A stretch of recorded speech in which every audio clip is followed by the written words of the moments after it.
늘 주님을 마음 다하여서 기쁨으로 찬양하는 삶을 살아야 할 줄로 믿습니다. 아멘. 찬양이 힘차고 흥겹고 감사를 드립니다. 아멘. 예, 제가 지난주 4박 6일 동안 이렇게 중국에 다녀왔습니다. 그래서 간략하게 중국에 제가 다녀온 곳에 대한 설명을 약간만 이렇게 하려고 합니다. 그리고 먼저 그 영상을 한번 보면서 이렇게 말씀을 드리도록 하겠습니다. 영상을 한번 띄워서 이렇게 사진 몇 장인데요. 이 계림시를 이렇게 다녀왔는데 그 안에 그 자치구인데 중국의 광시 장족이라고 하는 그 자치구에 세 곳을 다녀왔습니다. 그 용승이라고 하는 곳과 그다음에 장삭이라고 하는 곳, 그다음에 그 계림 안에 들어있는 그런 소도시들인데 일찍이 진나라 때부터 활발한 그러한 그 화남 최고의 도시로 한때 이 광시성의 수도가 된 적도 있다 그럽니다. 이것이 기원전 214년에 처음으로 진시 황제 때 그 서함이 묻힌 병마 군대를 만든 황제가 이 지역에 도시를 세우면서부터 역사가 시작되었다라고 하는 것인데요. 계속해서 넘겨주세요. 이것은 그 용승이라고 하는 그 곳의 풍경인데 이 가마우지라고 하는 그 새를 통해서 어부들이 이렇게 그 어업을 이렇게 해서 고기를 잡아서 이렇게 먹고 사는 그런 도시의 한 풍경이에요. 계속 넘겨주세요. 이것은 계림시 안에 도시인데 몇 장 한 번 더 쭉 보고 하겠습니다. 넘겨주시고 이것은 그곳의 현재 풍경들이에요. 모든 산이 다 저렇게 울망졸망하게 다 봉우리가 이렇게 피어 있어요. 전체 우리 산들은 이렇게 웅장하고 크고 이러는데 그것은 이제 그들이 삶의 자리에 그 낑깡이라고 하는 그런 거를 주로 이렇게 해석하는 장소고, 저것은 이제 한 그 소수민족들 중에 묘족이라고 하는 그러한 분들인데 이분들은 평생의 머리를 한 번만 잘라 간다고 그래. 결혼할 때 한번 잘라서 평생을 이렇게 기르는데 땅까지 달 정도로 머리가 이렇게 길어요. 이것은 그 다랭이 논이라고 하는 곳인데 바로 이 묘족들이 그 먹고 사는 그런 형태인데, 이 용승과 양삭이라는 것을 4박 6일에 그 다녀왔는데 그 곳에 중국의 소수민족들이 사는 도시예요. 중국의 인구가 약 한 13억에서 15억 정도가 육박하는데 그 중에서 한족이라고 하는 그 민족이 93%를 차지하고 있고 쉬운 5개의 소수민족이 7%를 차지하면서 이 중국의 거대한 덩치가 움직이고 있어요. 그 중에 많은 민족들이 있는데 한 가지 재미난 그 곳에 아까 묘족이라고 하는 지금 현재 보이는 그 뒤에 보여지는 그 마을이 바로 묘족들이 살고 있는 공간의 집 모양새예요. 근데 이 묘족은 한 1200만 명 정도가 이렇게 그 살고 있는데 이들은 우리가 일부 일초제라고 하는 생활을 하고 있다면 저들은 일초 다부제의 생활을 해요. 그래서 여자 한 사람이 평생 동안에 많은 남자들을 거느릴 수 있는 그러한 그 민족인데, 재미있는 것은 이들이 창문까지 열어놓고 남자가 구애를 하면 열어서 보고 마음에 들면 그를 갖다 머슴점 3일 동안을 일을 시킨 다음에 자기와 하루 저녁을 보내고 가는 거예요. 그래서 그 여자들이 낳은 이 자녀들은 누구의 아버지가 있는지 그걸 모른다는 거예요.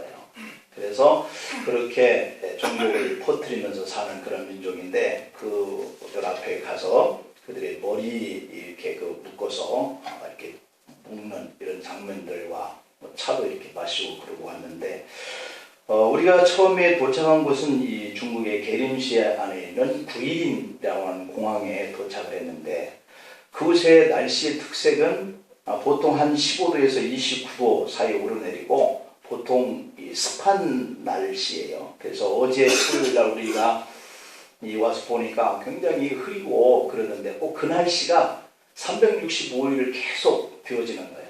그리고 50일 정도만 해를 볼 수 있는 날이 된다 그러니까 거의 습하고 비오고 개이고 또 비오고 개이고 그런 날이에요. 그래서 해를 보기가 힘들어. 우리가 가서 4박 6일 동안에 해가 잠깐 한 5분 정도나 봤나? 그러고는 계속 흐리고 비가 왔다가 멈추고 흐리고 이렇게 계속 반복되는 날씨예요. 습도는 한 85%이 정도 돼서 좀 후덥지근하기도 하고 또 아침에는 춥고 저녁에 춥고 그래서 겨울에는 한 5도에서 16도 정도 오르내리고 나머지는 보통 한 15도에서 29도 정도의 이러한 곳에 저희들이 다녀 이렇게 왔어요. 그래서 이 계림시라고 하는 용상과 용승과 이 장삭이라고 하는 곳이 우리 지구상 안에 이러한 날씨와 이러한 삶의 구조를 가지고 이렇게 살아가는데 그들의 생활의 시내의 그 풍습을 봤더니 이 도로의 그 무질서 속에 그냥 정말 혼란함 속에서 이렇게 살아가고 있다.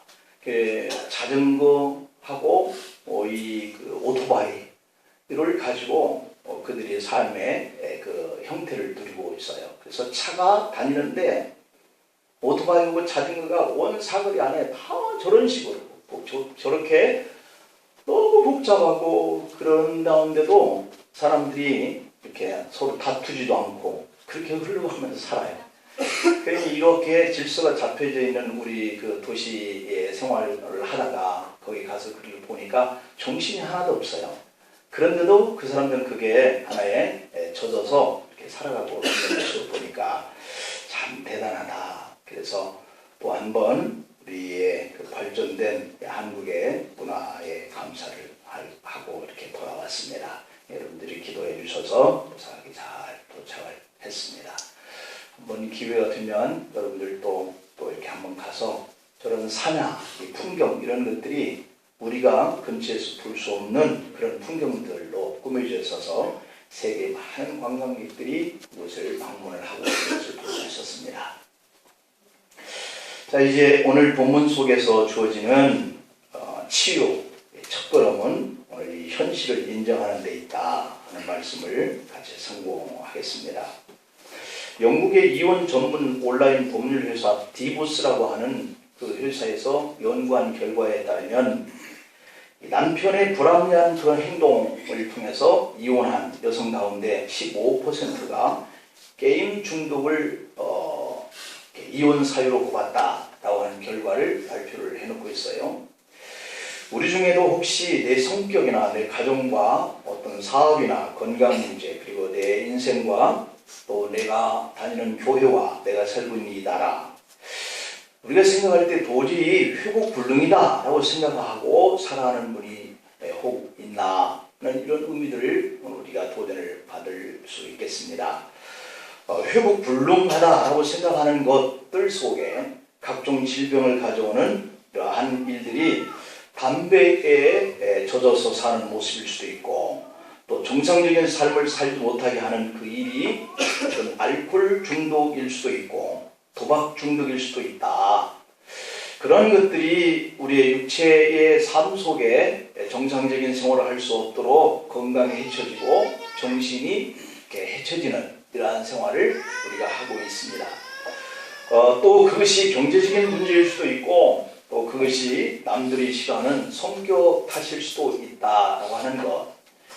너무도 많이 먹는 것일 수도 있고 쉽게 분노하는 것일 수도 있고 너무나 걱정과 염려 속에서 벗어나지 못하는 어떤 집착의 삶일 수도 있고 또 과소비나 우울증 이런 완벽주의나 어떤 게으름 이러한 것들이 우리의 삶 속에 영향을 줘서 우리가 참 살기 힘들다라고 이렇게 우리의 생활에 느껴지는 요소들이 많다는 것이죠. 이런 것들은 우리가 보다 좋은 삶을 위해서 또는 보다 행복한 삶을 위해서 또는 보다 보람있고 가치 있는 삶으로 나가는 이런 일에 방해를 주고 있는 요소들이다라고 볼 수 있습니다. 어느 분야에서든지 우리가 이런 일들 속에서 회복되기를 원하고 또 회복이 되어야 하는 그러한 생각을 갖는 것은 다 동일한 마음인데, 그런데도 불구하고 이러한 마음들이 잘 회복되기가 어렵다. 그러니까 무엇이든지 우리가 회복을 하려고 한다면 그 회복의 첫 단계가 필요한데, 그것은 그 자체 현실을 인정하는 데서부터 회복이 되어지는 첫걸음이 내딛어진다고 하는 거예요.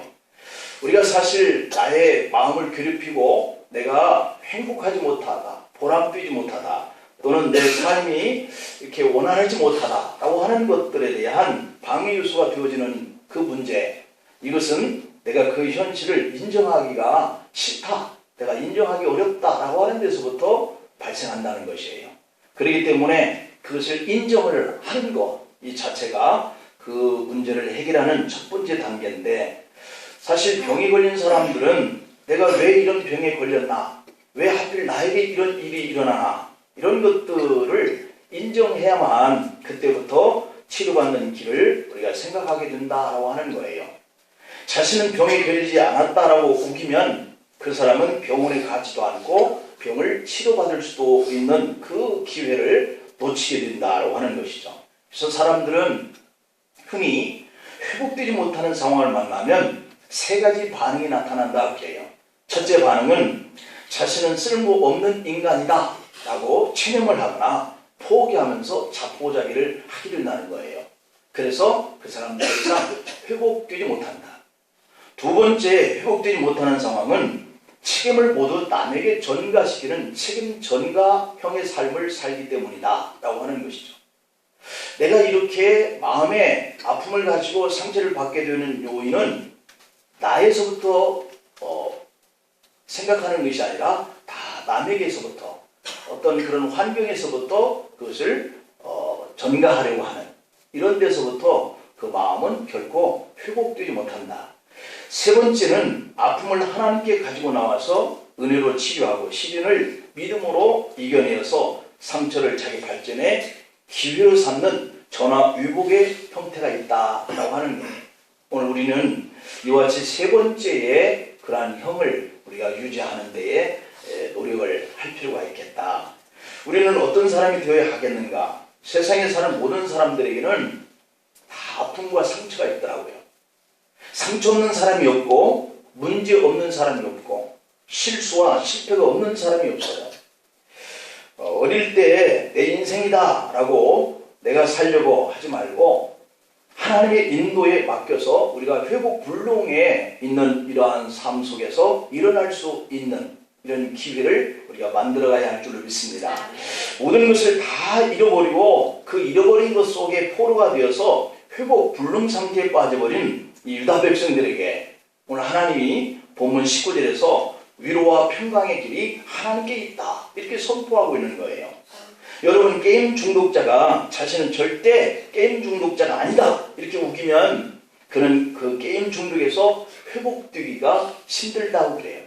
수렁에 빠진 사람이 그 수렁 속에서 몸부림을 치면 칠수록 오히려 더 깊이 들어가는 것이 수렁에 가지고 있는 특성이잖아요. 그래서 그 수렁에 빠지면 자기 몸을 허우적거리지 않고 가만히 유지하고 있는 이 상태가 그래도 구원받을 수 있는, 나올 수 있는 그런 시간을 번다고 하는 것이죠. 병든 사람이 자신의 병을 부인할수록 병에서 회복될 길이 열리지 않습니다. 우리 친구의 그 목사님이 오늘 운명을 이렇게 달리했는데, 분이 뇌경색 혈관이 막혀 있는데 그것을 방치하고 있다가 엄마 앞에서 가봤더니 혈관이 막혀서 그래서 뚫는 그러한 작업을 했지만 혈전이 막혀서 뇌가 불과 부어지는 상태가 이렇게 되었다가 결국 50세의 짧은 인생을 가름하고 세상을 떠났어요. 그러니까 뭔가 증세가 있었을 때에 그 세대에서 병원에 가서 더 사진도 찍어보고 이렇게 했더라면 기회가 다시 생길 수도 있었을 터인데 그것이 작은 개척교회를 이렇게 하는 그러한 일로 물질 때문에 쉽게 엄두가 나지 않아서 이렇게 방치하고 있다가 너무 늦어버린 것이죠. 우리가 이러한 것들을 이렇게 만나면서 너무 아파하고 슬퍼하고 그렇게 긴 시간 동안에 개척을 하면서 힘들게 시달리고 늘 이렇게 아파하고 이렇게 고난 속에 있다가 너무 쉽게 가니까 그분도 참 이렇게 안타깝고 그리고 남겨진 그 사모님도 보기 민망하고 이렇게 마음이 심히 이렇게 힘들어요. 이런 일들이 결국 우리가 삶을 살아가는 이런 삶의 현장 속에서 누구든지 이렇게 만날 수가 있는 것이죠. 그런데 우리가 그렇게 사랑하는 일을 잃어버렸을 때 그것을 인정하는 것이 그렇게 쉽지 않아요. 그것을 인정하고 하나님께서 그 고난, 그 고통을 보시고 그저 짧게 그러한 고통을 끊어주시기 위해서 하나님 불러서 편안하게 쉴 수 있는 그러한 길로 이끌어 가셨다라고 생각을 한다면 우리가 이 슬픔 속에서 좀 더 빨리 벗어날 수 있을지 모르겠지만 그것이 그렇게 되지 않는 우리의 연약함이 있는 것이죠. 그러므로 우리의 삶의 아픔의 문제를 인정하는 것부터 그것으로부터 회복의 첫걸음이 시작된다라고 하는 것이 오늘 이 말씀 속에서 우리가 생각할 포인트예요. 그렇다면 우리가 구체적으로 무엇을 인정해야 할 것인가? 첫째는 내가 입은 상처는 내가 고칠 수 없다라고 하는 것. 그래서 하나님만 고칠 수 있다는 것을 인정하라라고 하는 것이죠. 오늘 본문 이사야서 57장 18절 말씀을 보면 내가 그의 길을 보았은즉 그를 고쳐줄 것이다. 그를 인도하며 그와 그를 슬퍼하는 자들에게 위로를 다시 얻게 하리라. 이게 하나님의 말씀이에요. 하나님이 그의 길을 보고 하나님이 고쳐주시겠다는 거예요. 하나님은 우리가 가는 그 길을 다 보고 계신다는 거예요. 얼마나 고통하고 있고 얼마나 기뻐하고 있는 것을 이렇게 보고 계신다. 하나님은 나의 삶에 회복 불가능한 것과 같은 그 일도 보고 계신다. 즉 바벨론 포로 생활과 같은 일도 하나님이 회복시켜 주시겠다는 거예요. 유다 나라는 스스로 자신들을 고칠 수 없었다는 겁니다. 유대 나라의 길은 폐역한 길이었다는 거예요.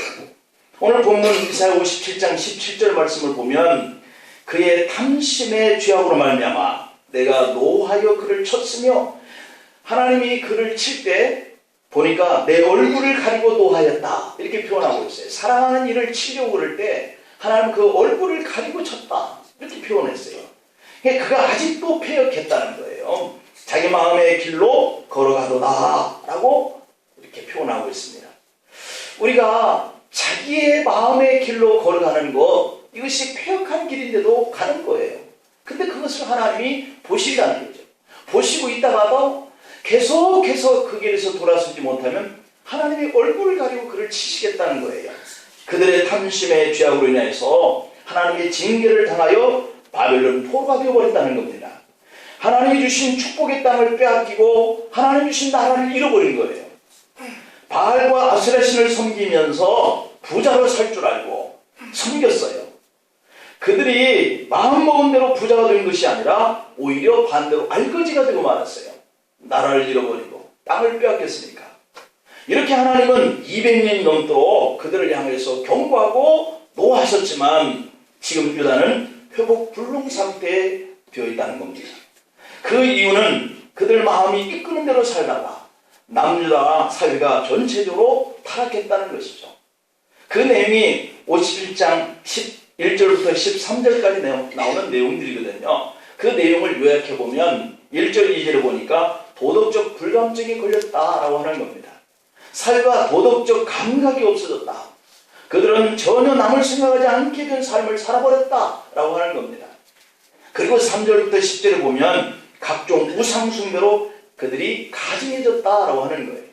이로써 그들은 자기 자식을 몰래 우상에게까지 바치게 되기에 이르렀다. 하나님의 자녀가 우상에게 종교적 행음을 한 것이다 라고 말씀하고 있어요. 이렇게 그들은 종교적마저 타락하고 말았습니다. 한 나라와 그 사회가 종교가 타락하면 마지막 타락인 것이죠. 사회가 타락하여도 법조계가 살아있으면 회복 가능하다 그럽니다. 혹시라도 법조계가 타락할지라도 교육이 살아있으면 회복이 가능하다 그럽니다. 그러다가 교육마저 타락한다면, 종교만 살아있다면 언젠가는 그 사회는 회생하게 되어 있다 그럽니다. 그러나 종교마저 타락하면 그 나라와 사회는 전혀 회복불능 상태에 빠져 망하게 된다는 것이죠. 그런데 남유다가 바로 그 이스라엘이 종교마저 타락한 상태가 되어 포로로 다 끌려가게 되는 거예요. 땅을 잃어버린 거예요. 우리의 가정이, 우리의 삶이 무언가가 중독되어서 회복불능 상태에 빠져버릴 수도 있음을 경고하는 것이죠. 이렇게 되면 영적으로, 정신적으로, 경제적으로 회복불능 상태에 빠진다.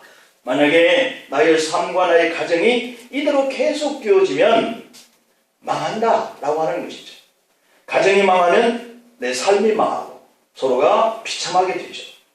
컴퓨터 중독, 도박 중독, 알코올 중독, 우상의 중독, 탐심의 중독, 이런 것들이 다 마찬가지이고, 인간관계 중독, 일 중독, 우상과 같은 것이다.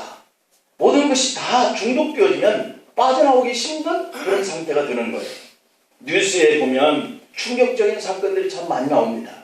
게임 중독에 걸린 부부가 컵라면만 먹고 아이들은 돌보지 않아서 죽게 했다. 도박 중독이 걸리면 도박이 양식이 되고, 알코올 중독이 되면은 알코올이 양식이 되는 것처럼 무언가의 중독에 빠지면 그 중독이 그의 양식이 되어버린다라고 하는 거예요. 중독된 사람들의 뇌작용 중심 통제센터가 망가져서 그렇다라고 하는 거죠. 뇌의 관제탑이 중독되어지니까 그 사람이 테레범에게 접수가 되고 마는 것이죠. 중독자들은 뇌신경이 다 이렇게 타들어갈 때까지 뇌가 어떠한 보상과 쾌락을 추구하는 상태에 빠진다는 겁니다. 게임을 하다가 아이템을 잃으면 다른 게이머에게 칼을 휘두르어 그를 죽이거나, 게임을 하다가 아이돌 보기를 잊어서 아이가 사망한 사건도 잊어버리고, 게임에 빠져서 또 혹은 동생을 망치로 살인한 사건, 알코올 중독자가 아버지나 형제를 살인한 사건들, 이 모든 것들은 모두가 다 자신의 뇌신경이 타들어가 죽어버렸기 때문에 통제 불가능한 상태에 이르렀기 때문이다. 이런 현상은 정신적 뇌 활동에서 벌어진 그러한 것이 아니라 뇌의 관제 기능을 잃은 상태 속에서 일어난 사건들이죠. 심각하면 뇌질환처럼 입원 치료가 필요한 상태에 빠진다. 물리적으로 중독되게 하는 것을 단절하고 금단 이러한 증상에 대해서 이런 약물과 행동치료를 받지 않고는 이런 분들은 회복되기가 어려운 상태다. 하지만 힘들어도, 고통이 되어도, 잠을 못 잘 만큼 일에 바쁘게 살아도 그의 노력이 정상적인 삶의 모습이라면 반드시 좋은 열매가 있게 되는 줄 믿길 바랍니다. 우리나라의 청소년 10%가 게임 중독이 돼요. 이런 상태에 이르기 전에 모두가 다 회복이 되어야 하는데 이것이 너무 안타까운 것이죠. 우리 모두가 어떤 중독의 일에서 정신을 이렇게 차리고 돌아와야 하는데 사람들 스스로가 그럴 수 없다는 거예요. 오늘 본문 이사야 57장 17절 하반부를 보니까 그가 아직도 패역하여 자기 마음의 길로 걸어가도다 라고 이렇게 표현하고 있어요. 이 정도가 되면 스스로 힘으로 빠져나오기 힘들어진 상태에 이르렀다라고 하는 것을 말하고 있죠. 우리가 기르던 화분에 심겨진 식물을 보면 간혹 잘 자라다가도 죽어가는 이러한 식물을 보게 돼요. 이미 잎이 노랗게 말라가기 시작하면 안수기도를 하고 별별 일을 다 한다 할지라도 이 식물이 회복되기가 어려워지는 상태를 만납니다. 이 정도 되면 회복 시기를 놓쳤다라고 볼 수 있는 것이죠. 그러나 하나님은 분명히 다르다는 거예요. 우리가 회복시키지 못할 것이다 라고 할지라도 하나님이 하시면 전혀 불가능한 일이 없다라고 말씀합니다. 왜냐하면 오늘 본문 이사야 57장에 18절 말씀을 보니까 우리 하나님이 우리의 길을 보고 계신다라고 하셨기 때문에 사람들은 그것을 인정하면 되는데 그걸 인정하지 못하는 거죠. 우리가 부모를 속일 수도 있고 친구를 속일 수도 있고 자신을 속일 수도 있지만 하나님은 우리의 마음의 길로 가는 것을 다 보고 계신다는 거예요. 다 보신 하나님이 우리를 어떻게 하실까요? 우리 스스로 할 수 없으니까 하나님이 고쳐주시기 위해서 그의 눈을 가리고 징계를 하시는 거예요. 우리가 회복 불능이라고 생각했던 것들이 하나님의 손길을 통해서 다시 회복의 길로 돌아설 수 있는 그런 길로 하나님 이끌어 가시는 것이죠. 우리가 포기하였고 우리가 고칠 수 없다고 생각한 모든 그런 악한 그런 습관들, 중독된 죄악과 같은 이런 우상들까지도 하나님이 고쳐주신다는 거예요. 나의 아버지도 나의 어머니도 고치지 못하고 나 스스로도 고치지 못한 병과 같은 이 악한 중독들 하나님은 다 고칠 수 있는 전능하신 분임을 믿으시기를 바랍니다. 우리는 이런 질병과 같은 중독의 아픔과 상처를 가지고 살아가고 있는데 그 자체, 그 모습, 그것을 우리가 인정하는 거예요. 그래야 회복된다는 거죠. 낙심하지 말 것은 내가 스스로 못 고칠 중독도 하나님이 보시고 때가 되면 고쳐주시는 줄 믿습니다. 잠을 자야 하는 것을 알면서도 늦게까지 깨어 집착하던 일들로 고민한 적이 있으신가요? 몸의 건강을 위해서 운동을 해야지 하는 것을 알면서도 운동하지 못하고 망설이기만 한 적도 있으신가요? 몸이 필요하다 하는 것보다 많이 먹고 있다는 사실을 알면서도 계속 먹고 마시고 계시는 분은 없나요? 건강을 위해서 끊어야 할 것을 알면서도 끊지 못하는 것들은 없나요? 옳은 것을 알면서도 하지 못하고 가서는 안 될 길을 가보신 적도 혹 없으신가요? 잘못된 말인 줄 알면서도 해서는 안 될 말을 하면서도 자제되지 않는 그런 말로 상처를 주고받는 이런 삶을 우리가 살고 있는 것은 아닌가요? 잘못된 것을 아는데도 불구하고 그것을 계속 행하고 있는 것은 혹 우리의 삶 속에 없나요? 이기적이 되지 말아야지 하는데도 이기적이고 계산으로 하지 말고 살아야지 하면서도 계산적인 그런 삶을 살고 있는 것은 없나요? 모든 것을 다 내려놓고 그것을 하나님께 맡기고 믿음으로 살아야 한다 하는 것을 알면서도 이것을 내가 해결해야 하고 싶어하는 그래야 직성과 모든 것들이 풀려지는 이런 생각을 가지고 그것을 계속 붙들고 마음의 그 상처 속에서 헤어나지 못하는 이런 삶을 살고 있는 것은 없나요? 너무도 잘 알고 있어서 회복하려고 아무리 애를 써도 그럴수록 더 엉키는 삶으로 회복되지 못하는 그것은 무엇이 있나요? 이제 모든 것이 내가 연약했기 때문에 할 수 없구나, 할 수 없었구나, 내가 인간이기 때문에 못했었구나 하는 이런 부분들을 인정하기 시작하시기를 바랍니다. 그것이 곧 내가 하나님이 아니다 라고 하는 사실을 하나님 앞에 수긍하는 거예요. 이것이 곧 내가 내 삶을 다스릴 수 없는 존재로구나 하는 것을 내가 하나님 앞에 보여드리는 거예요. 그것이 바로 안 되는 것, 해결할 수 없는 부분을 가지고 있는 이 모습이 바로 인간의 죄 본성 때문에 그런 것이죠. 항상 내 속에 어떠한 새로운 생각들과 또는 어떠한 기발한 아이디어가 있는 그 자체도 벌써 자기 속에 있는 죄의 근성 속에서 그것이 발단되어지는 것일 수도 있는 것이죠. 그래서 내가 그 문제를 풀 수 없고 해결할 수 없는 것이죠. 내가 내 삶을 스스로 통제할 수 없다라고 하는 이 사실을 인정하는 것, 이것이 바로 회복의 시작이에요. 잠을 안 자면서까지 고민하고 만나서 풀어보려고 사람을 만났지만 오히려 더 엉켜졌던 것은 내가 하나님 되고자 하는 그 원인이 마음속에서부터 일어나는 것이죠. 자꾸만 상처가 깊어지고 아픔이 치유되지 않았던 것은 다른 사람이 옳고 그런지를 내가 말하는 것을 원치 않는 것이에요. 선생님도 부모님도 목사도 내게 말하는 것을 원치 않아요. 왜냐하면 그것을 오히려 간섭이라고 생각하는 우리의 마음에 속성이 있어요. 심지어는 하나님께서도 내게 말하는 것을 원치 않을 때가 있어요. 사람들은 나름대로 내가 복음을 가지고 있다라고 생각을 해요. 그래서 스스로 결정하고, 그래서 마음대로 처리하고 내 기분과 내 지식에 따라 살기를 원하는 부분이 있어요. 내가 나를 다스리고 내가 불안감을 해소할 수 있고 스스로 환경을 조절할 수 있다고 생각하는 거죠. 그러나 이런 행동이 그 사람을 더욱더 불능 상태로 빠뜨렸던 아담과 하와가 그렇게 된 거예요. 아담과 하와도 에덴 동산에서 하나님처럼 되고자 한 것이죠. 그들이 생각할 때 얼마나 고상하고 얼마나 높은 지식이에요. 나 스스로 자신의 이미지를 조절할 수 있다고 생각하는 것이죠. 그런데 그것이 결국은 자기 스스로의 위장과 포장에 불과한 아담과 하와의 모습을 볼 수 있어요.